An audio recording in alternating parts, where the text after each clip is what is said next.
Assalamualaikum warahmatullahi wabarakatuh. Salam sejahtera buat kita semua. Semangat pagi semuanya sahabat Salesforce. Ketemu lagi dengan saya Dodi Aresta Afriana. Yang lalu kita membahas tentang 7 kekuatan Salesforce gitu ya. Dalam pertemuan yang sebelumnya kita bicara tentang 7 lingkaran kekuatan Salesforce. Di mana yang pertama adalah motivasi, kedua soft skill, hard skill, leadership, managerial, strategic, dan innovative agility. Nah, pada sesi kali ini kita akan bicara tentang kita bahas tentang motivasi. Baik, untuk tahu motivasi ini lebih dalam, kita saksikan video berikut ini.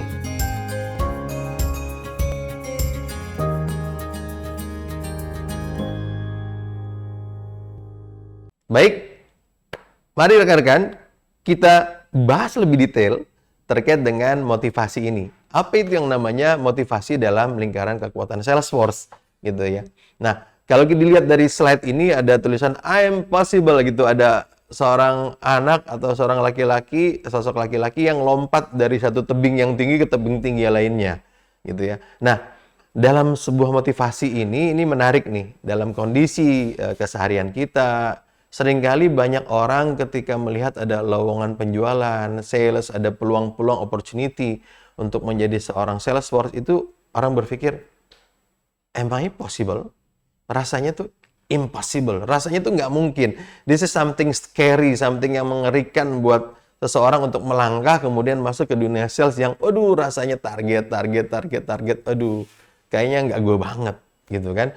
Dan banyak apalagi terutama teman-teman yang introvert yang jarang nih ngomong sama orang lain, ngobrol gitu ya, jarang menegur lebih dulu pada orang lain, itu membayangkan dirinya masuk dunia penjualan, kemudian dia menyapa orang, hai selamat pagi Bapak, Ibu, kemudian dia menawarkan sesuatu, itu something yang, nggak gue banget, kayak gitu. Jadi banyak sekali motivasi Salesforce ini, terutama yang awal-awal tuh banyak terganggu di area sini.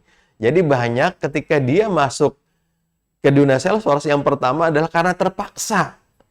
Jadi saya banyak sekali temui nih, selama 20 tahun lebih karir saya di lapangan nih, di dunia sales, itu seringkali ketemu sama orang yang pertama adalah karena terpaksa. Jadi, orang ketika lulus dari kuliah, D1, D3, S1, atau bahkan ada yang SMA, kemudian dia melamar untuk posisi sales eksekutif, salesperson, gitu kan, sales consultant, itu banyak sekali, majority karena terpaksa. Bukan karena cita-citanya loh. Jadi, ya sangat dimaklumi sih ya, kalau kita ngelihat, wah kalau zaman dulu orang bercita-cita pengen jadi dokter, pengen jadi insinyur, pengen jadi presiden, pengen jadi menteri, bla bla bla gitu ya. Kalau sekarang kan, si anak-anak milenial sekarang gitu kan, Gen Z dan yang lebih muda lagi dari itu kalau misalnya dia bercita-cita, rasa-rasanya nggak mungkin jadi salesman, salesperson, sales eksekutif. Banyak di antara, saya pengen jadi influencer, saya pengen jadi YouTuber terkenal, kayak gitu. Saya pengen buat startup company yang besar, jadi business owner. Pasti bayangannya kayak gitu. Nggak ada tuh bayangan jadi, saya pengen jadi Salesforce, saya jadi salesman. Ditanya ini anak kecil gitu kan, Dek, adek mau jadi apa kalau udah besar? Jadi sales. Nggak ada tuh.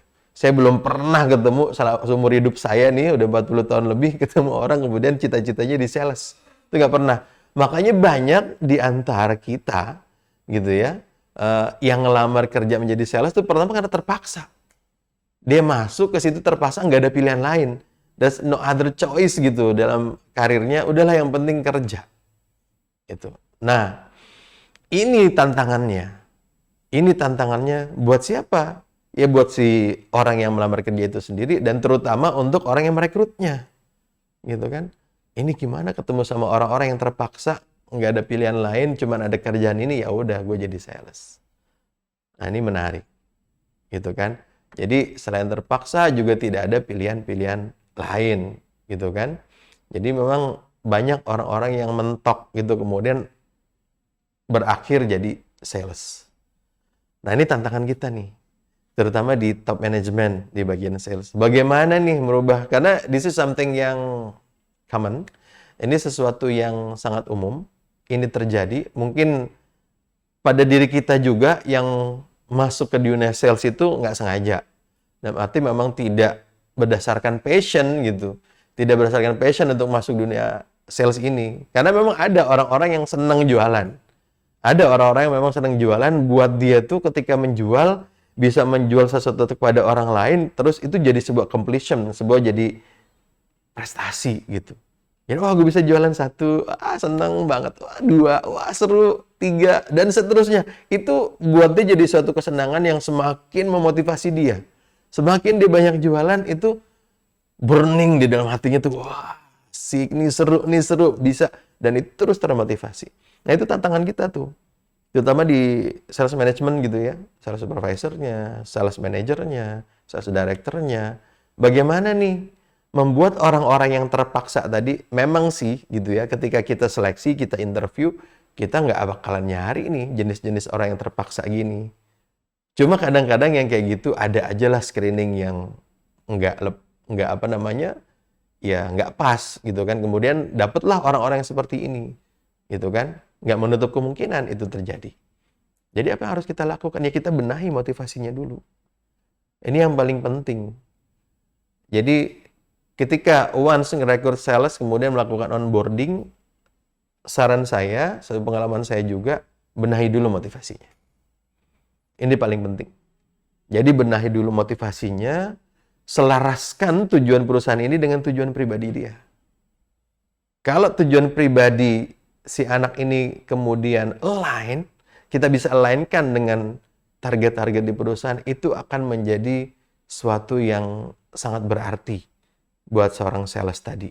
Yang new sales tadi ya, fresh graduate yang baru masuk, aduh, ini yang paling penting. Kamu mau apa kerja di sini? Oh, saya pengen membantu orang tua, Pak. Saya pengen mengumrohkan orang tua. Saya pengen dia ziarah ke Yerusalem. Dan segala macam. Saya pengen beliin rumah buat orang tua. Saya pengen beli kendaraan baru. Nah, ini tantangannya. Bagaimana seorang sales manager, sales supervisor, kemudian membreakdown itu. Membreakdown target-target perusahaan. Jadi kita punya KPI, misalnya targetnya berapa unit. Kalau di otomotif mungkin berapa unit mobil per orang sales force-nya 1 bulan gitu kan. Atau di consumer goods berapa miliar, atau di farmasi berapa miliar per bulan jualannya, berapa insentifnya, berapa gajinya. Ini harus align dengan kebutuhan mereka. Sehingga tidak ada lagi yang namanya sales force itu terpaksa. Dan dia akan initiate sesuatu. Dia akan ignite. Dia akan memantik motivasinya sendiri dalam dirinya. Motivasi yang hakiki itu sebenarnya motivasi yang ada dalam diri si sales force tadi. Ada di dalam-dalam. Cuma kadang-kadang untuk memantik api motivasi di dalam ini butuh external motivation juga, external motivator juga. Nah ini penting. Jadi si sales manager, sales supervisor untuk memantik ini, dapat hot buttonnya istilah orang sales gitu kan, tombol panasnya dapat, diterpantik sendiri motivasinya, autopilot jatuhnya. Jadi sales ini nggak akan butuh banyak kita motivasi lagi. Dia akan banyak back and forth, bolak-balik ke kita, ngobrol, tanya, minta advice, segala macam. Kita hanya sedikit mengarahkannya, sedikit supportnya, kemudian dia akan lari dengan sendirinya. Idealnya itu nanti. Yang akan kita dapatkan ketika motivasi sales force itu terbenahi dengan baik. Yang lain sisanya, yang tadi saya sebutkan ada leadership, soft skill, managerial, itu porsinya kan jauh lebih sedikit. Once seseorang sudah termotivasi, that's it. Tugas seorang atasan, tugas seorang perusahaan untuk membina orang itu akan menjadi jauh lebih ringan. Jadi demikian, rekan-rekan semua, mudah-mudahan bisa menginspirasi nih pertemuan kita kali ini, dan kita akan bahas lagi pertemuan-pertemuan selanjutnya, membahas lingkaran sales force yang lain gitu ya. Jadi masih ada nih, yang berikutnya adalah soft skill, kemudian hard skill, leadership, managerial, strategic, dan innovative agility yang akan kita bahas di pertemuan-pertemuan selanjutnya. Baik, demikian lingkaran sales force yang pertama, yaitu motivasi. Saya sampaikan di sini. Sampai ketemu di sesi selanjutnya. Wassalamualaikum warahmatullahi wabarakatuh. Salam sejahtera untuk kita semua. Thank you all. Salam sukses untuk semua. Bye-bye.